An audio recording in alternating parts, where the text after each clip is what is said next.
Clear prop. Star 73, Yankee number 2, following twin traffic, 3 mile final, clear Sutton. 1 Charlie Bravo, extra in runway 25, going 4 mile final. This is Behind the Prop with United Flight Systems owner and licensed pilot Bobby Doss and his co-host, Major Airline Captain and designated pilot examiner Wally Mulhern. Now let's go Behind the Prop.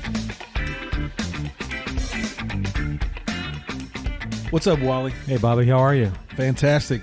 We've talked about it a few times on social media. You guys have sent in your questions, and we are going to have a couple of conversations with the air traffic controllers from the Houston area. We have 3 gentlemen with us today. We have Clay Matheny, Nick McDonald, and Gio Handel, 2 from Houston Center, 1 from Tracon. Hopefully we all get some good learnings from today, Wally. We've been pre-prepping here a little bit, having some good conversations. I think it's going to be a couple of great shows for all of our listeners. So let's say hi. Hello, gentlemen. Hello. Hi. All right. So first and foremost, I didn't even know it was a big process, but it came up. How do you become a controller? Like, I think I knew how to get my first job, but I hear it's not just you raise your hand and say, hey, I'd like to work in a big tower or something like that. How did, Clay, tell us first, how did you get into being an air traffic controller? I'm a second-generation guy. My dad was a controller all over the place, really, but I think in 1977 he ended up in Houston, worked at Houston Up-Down, Tracon and Tower. So as a kid, I wanted to do it. I always wanted to do it. So when I turned 18, I joined the Marine Corps, did 5 years in the Marine Corps, learned how to do basic air traffic. And then from there, got out, had to do a couple small jobs, worked for Continental Ramp Tower here in Houston for a while, waiting for the FAA to call. Then been in ever since. How much has it changed from Gen 1 to Gen 2? Oh, quite a bit. Yeah, I tell my dad tells me some stories, I should say, and I was like, man, that stuff doesn't fly anymore. I don't. Not as many computers back in his days. My first guess is where I'll start with. Gio, tell us a little bit about how you found this as a career path. Yeah, well, I think my path is a little bit more conventional than the military, where I found a job posting online. And for those who don't know, trying to get a government job, it's quite a process. You have to do your security clearance. There's a medical involved, which for the pilots out there, it's equivalent to a second-class medical. And it took me all said and done about 2 years from the day that I put in my application to actually getting hired by the FAA. And once we all get hired, we have to go to the FAA Academy, and that's in Oklahoma City. And that's where the majority of us learn the basics of air traffic control, where, basic separation, and we even do an air traffic basics course, which a lot of it is basic aviation things, airplane types, and a lot of the basic stuff that can be covered in a private pilot course. So, is that, just out of curiosity, is that a day, week, month? How long is that course? So the academy in total was, I believe, it was 3 or 4 months. 4 months. 4 months, yeah, about 4 months. The initial course is 30 days, and it's an optional course if there's certain things you can do to get out of the course, but I don't know if there's anyone listening that has applied or is going to apply, but always go to the air traffic basics course. But yeah, overall, it's a long process, but definitely worth it. Best job in the world. Beats working for a living. I'll say that much.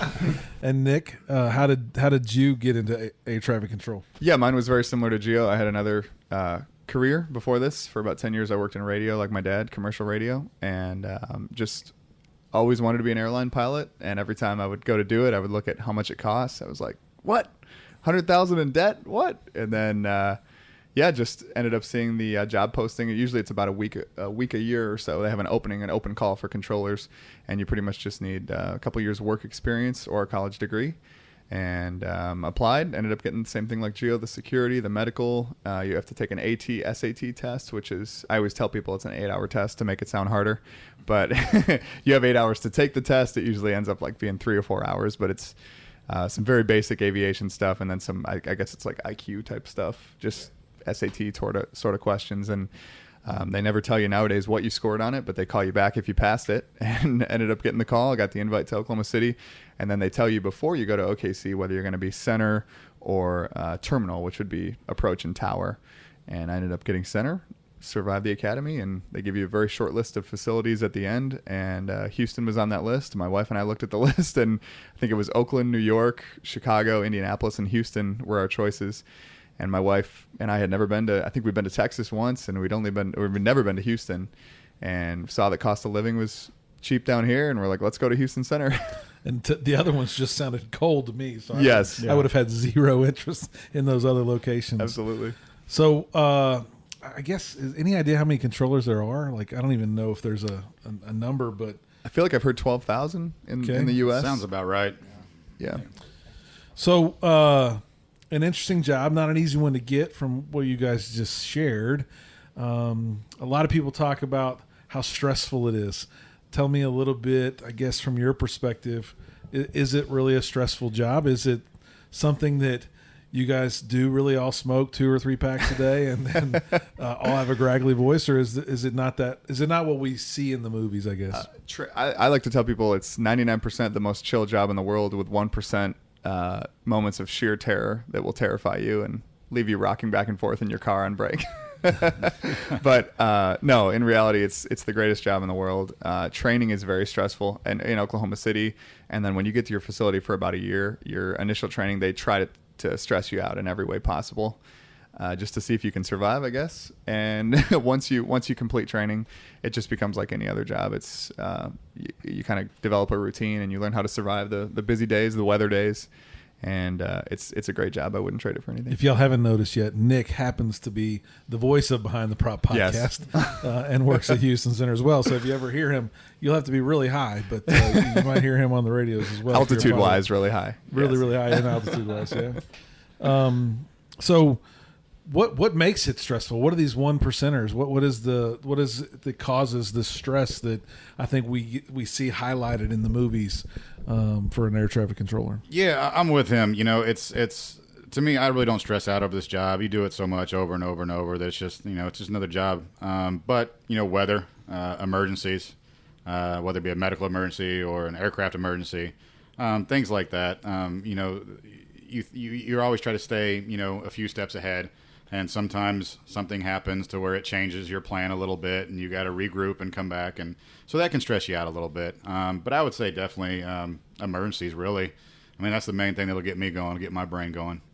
In general, are pilots needy, or are we pretty subdued as well on the other side of the radio? Yeah, it can get like that. It can seem pretty overwhelming, especially when there's a lot of turbulence, and that's for us, especially in the center environment where most aircraft are up at 35,000 feet. If it's a day where 35,000 feet and above is moderate turbulence, guess where everyone wants to go? 33,000 feet. And we can only fit so many airplanes at that one altitude at any given time. So that's where it can get a little bit stressful, trying to accommodate everyone's requests.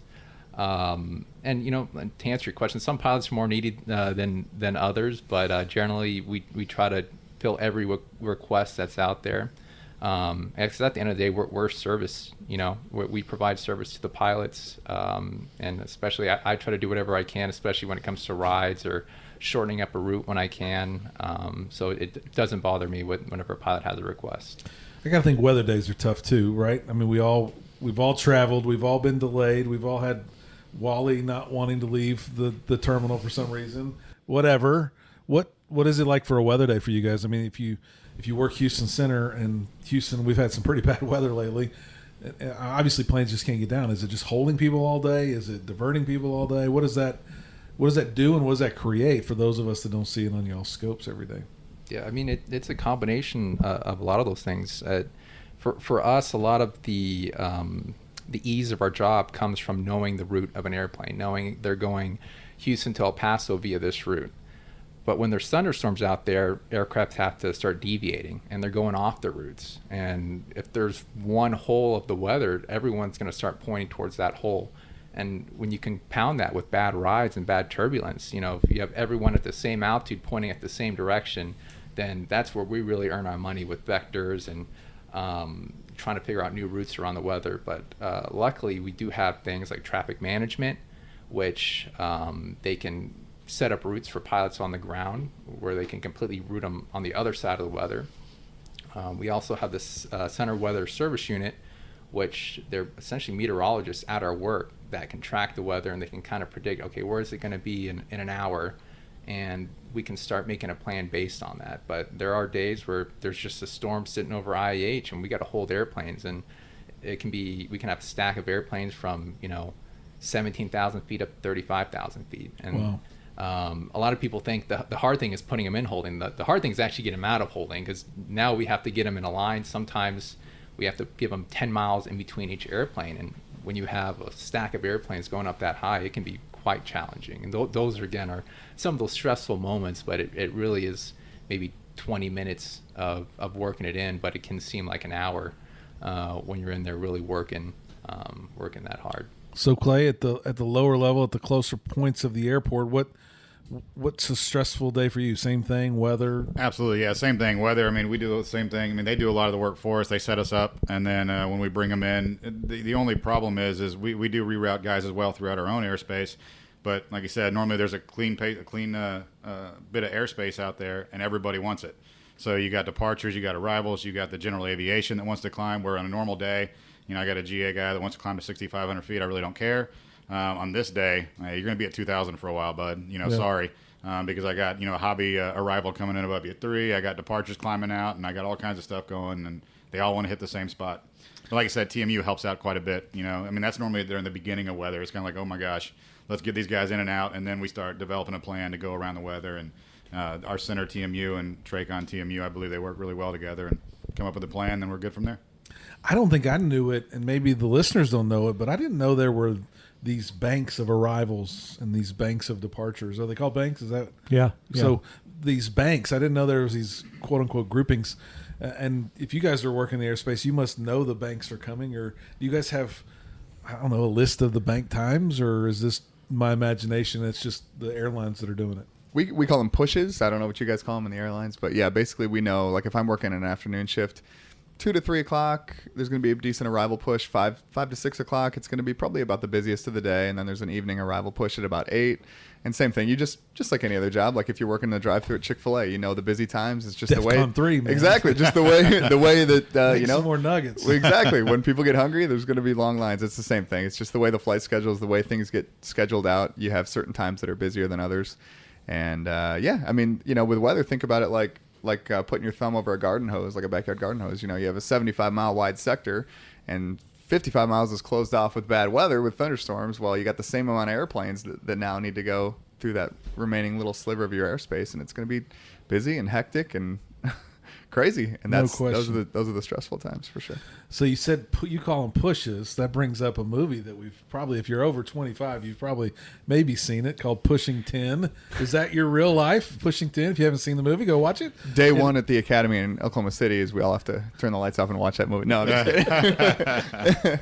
Okay, maybe a little far-fetched, but unfortunately, that's what most of us probably think a day in the life of being a controller is all about. You squeezing a bunch of planes in.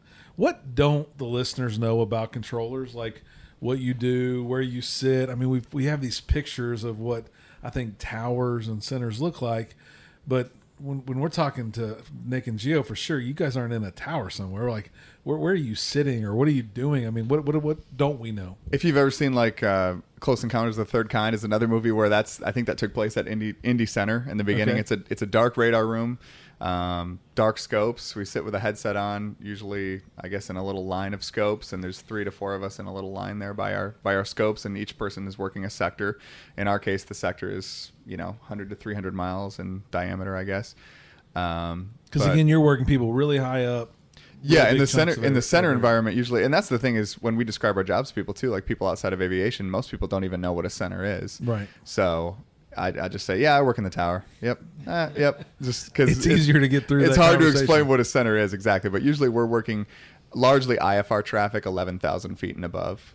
Clay, you see a lot more of the lower guys down at Houston Tracon. Yeah, we do. So Houston Tracon, we own from the ground to 16,000 feet, and at most places, there's a couple of places where we own a little bit less. But we basically work from west of College Station, east of Beaumont, from north of Conroe down to the coast. And we have a similar setup. I mean, we have it's basically a big square room, and we have scopes that go almost around the entire area. Or around the entire building, excuse me. And, from there it could be, there's 20 positions opened up, or we could have it combined up. There's only 5, late at night there's only 2. but yeah, you're just sitting next to each other and getting the job done. So obviously a crazy year for all of us with COVID and everything that happened for everybody. But was it an easy year for y'all? Was it a harder year for y'all? I mean, I know. Should we talk about this? I don't know if the public wants to know about our schedule. I don't know. I mean, for us, man, the tower at this airport was on restricted hours for over almost a year, if not longer. Definitely impacted our business. It impacted aviation as a whole. It feels like things are coming back. I think we're almost back to quote unquote normal. But tell us a little bit that you can share with us about what COVID was like for ATC. In the center environment, I mean, there were some days it was almost eerie where we would be expecting our departure push and we would just maybe have 2 airplanes flying through a whole area. Because you just didn't know. I mean, how could you have known? Right? Yeah, I mean, it was definitely, and it was weird seeing all the airlines like American United. They were flying their aircraft to the desert to store them. So, I mean, just seeing all these airplanes going to a random airport, and we'd be like, okay, where are you going? You know, and they're like, oh, we're dropping it off over there. You know, in the desert, I guess it's dry, a lot better for the airplanes. And then the second favorite question we would ask is, how many people you got on board? Oh, well, we don't got anyone, or we got 2 or 3 on board.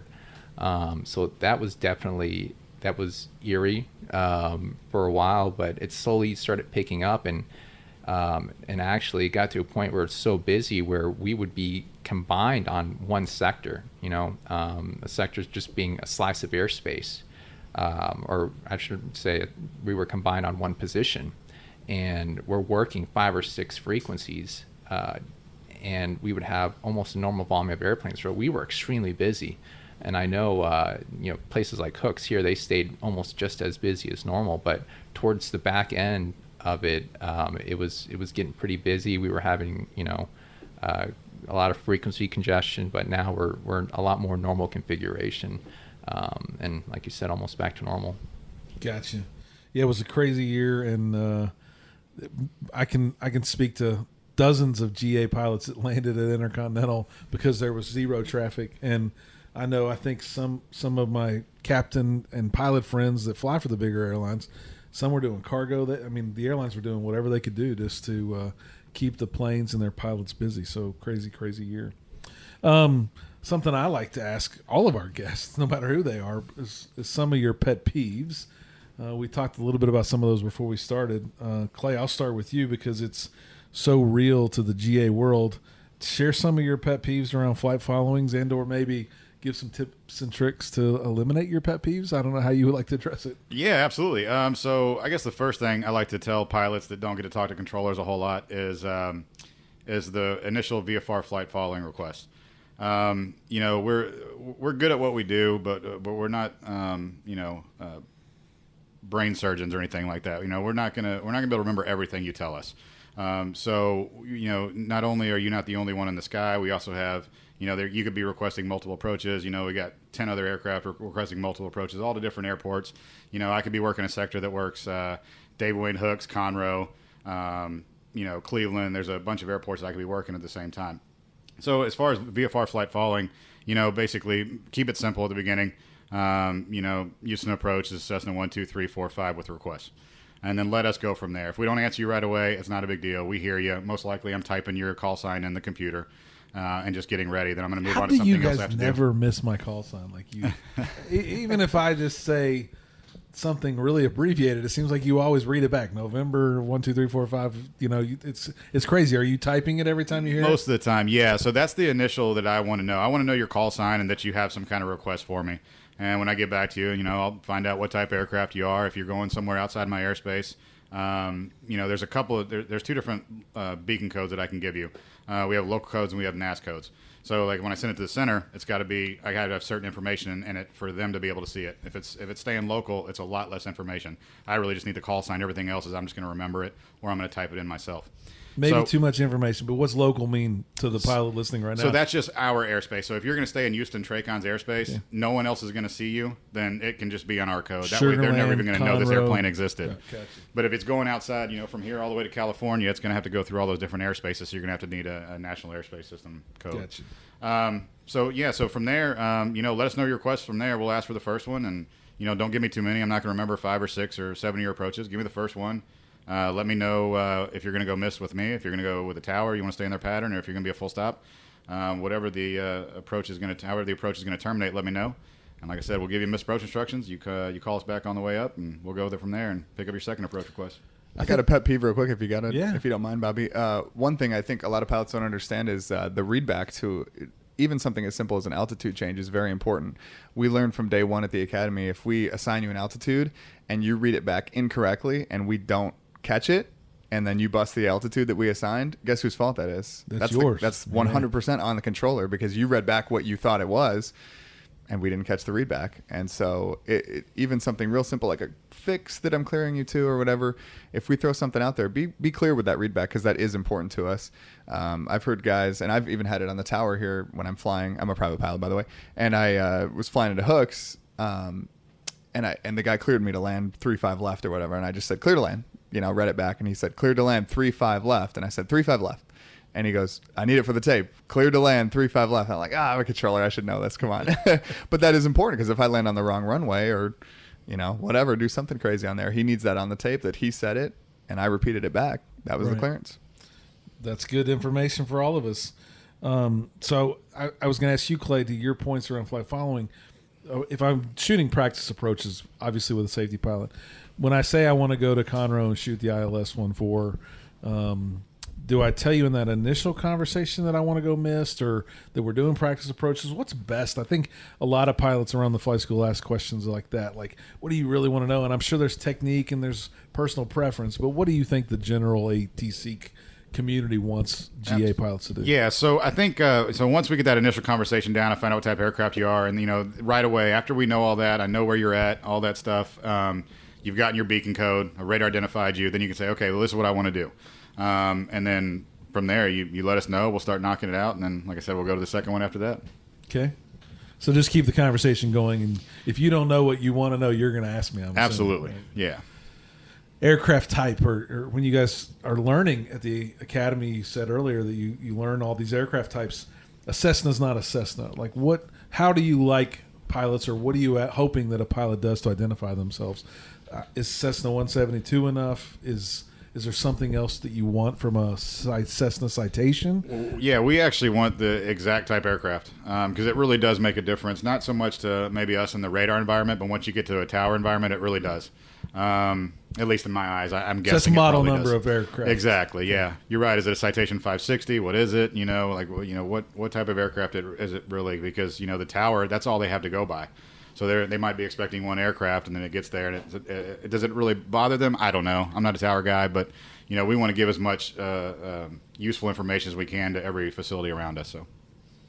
Yeah, we have a Travel Air, and when I fly it, sometimes I don't think it's a real common type of aircraft, maybe. And if you say BE-95, they must look something up, and they instantly know the speeds and ranges. Do y'all have a cheat sheet or not an acronym, but a model type that you can look up? Yeah, so in the center world, we have something called a ERIDS. It's basically a gigantic iPad that's right above our sector, where we can put in, if it's a call sign we haven't seen, and I'm talking about like a charter airline. Because for an example, United's UAL. So we see that all day. We know UAL is United, but there'll be something like a DJE where we're like, I have no idea what that is. I can look that up. And it goes the same for aircraft types, where I can put in whatever the aircraft identifier is in the flight plan, and I can say, okay, this is a Merlin, or it's a Piper Malibu. Now, for the most part, like we'll know the most common ones, a 737, obviously, C-130, or something like that. But occasionally there's the weird ones, the weird VFR, experimental, an RV or something like that, that we'll look up, and we're just curious, and it does matter too if it's a piston jet, multi or a single, where we can all look that up. And most, I guess, what are you looking at? Airspeed, is that the biggest thing, really, the performance characteristics of that aircraft? So we have these things called letters of agreement. So we have certain routes for turbojets, certain routes for pistons and turboprops. So a lot of times that's what I'm looking up. If it's a weird one, I'll go look up, okay, this is a turboprop actually, so he needs to be at this fix at 9,000 instead of being on this arrival, and even can completely change your route. As if you look up something like the Driller 5 arrival into IAH, it'll say turbojet only. So if you come over and you're a Cessna 172 in the Driller 5 arrival, well, we know that's not going to work because you probably can't do anywhere close to 280 knots. But I have said I am a Skylane Heavy 182. Yeah. That does not make a difference? Okay.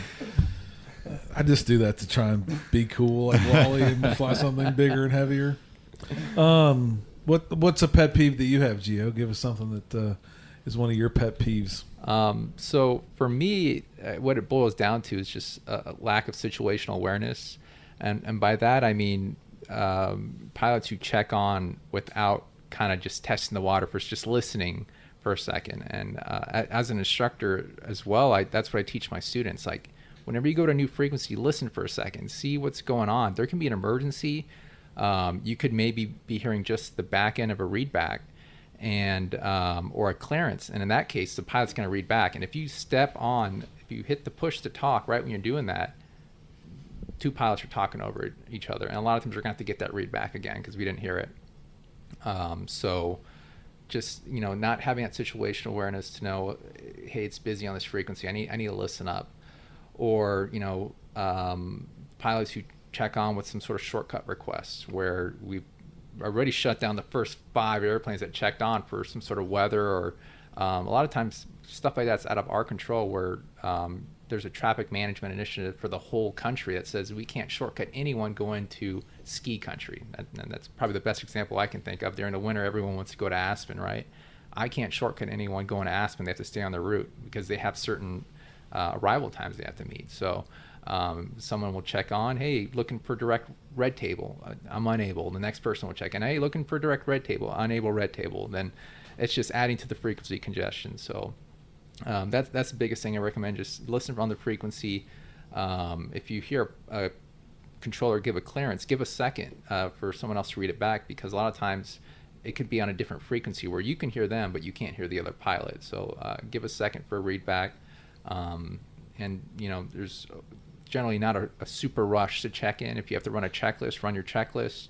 If you want to grab the ATIS, because that's a lot of times if you're looking for a practice approach request, that's the first thing they're going to ask you for. Advise when you have ATIS information alpha at College Station. So do what you have to do before rushing to check in.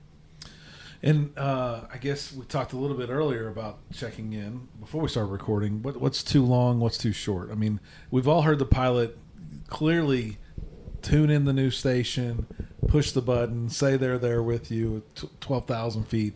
They haven't listened to a word. They clicked it probably while they were finishing spinning the number. That's too quick. 3 minutes too long? 4 minutes too long? 3 minutes feels a little too long. I'd say within a minute or two is good. When I'm flying, we were talking before, I like to grab the ATIS between frequencies if I'm coming in, because, that's the first thing they're probably going to ask you to if you have information tango. So take a minute or two. That's fine. Do what you got to do. But I'd say inside of 2-3 minutes, something like that. Get over there somewhat soon and monitor a frequency. Try to keep the old one or the new one in the box so you don't totally lose it. And if they have an instruction for you, they can still get a hold of you. Perfect. And Gio, you said you're instructing. You are assistant chief here at United Flight Systems, and Nick, you're a student and voice of the Behind the Prop podcast. Is being a controller similar to being a pilot? Are there any comparisons? Are all controllers pilots? That's a great question. So generally speaking, I would say that it's less than the majority are pilots. I mean, it's very, very few are actually pilots, controllers speaking. But there are some things that definitely helped me being a pilot in the control role, because I was actually first a pilot and then I became an air traffic controller. So knowing, well, actually just flying for so long, I kind of already heard how air traffic controllers talk. So going to the academy, I kind of had that head start already. I kind of knew the flow and the cadence of being an air traffic controller. So a lot of that did help. But there can be actually some downsides. So a lot of times I'm going way out of my way. If I see a GA guy, I'm going to do whatever I can to, get him a shortcut if I can. We all appreciate it. Yeah.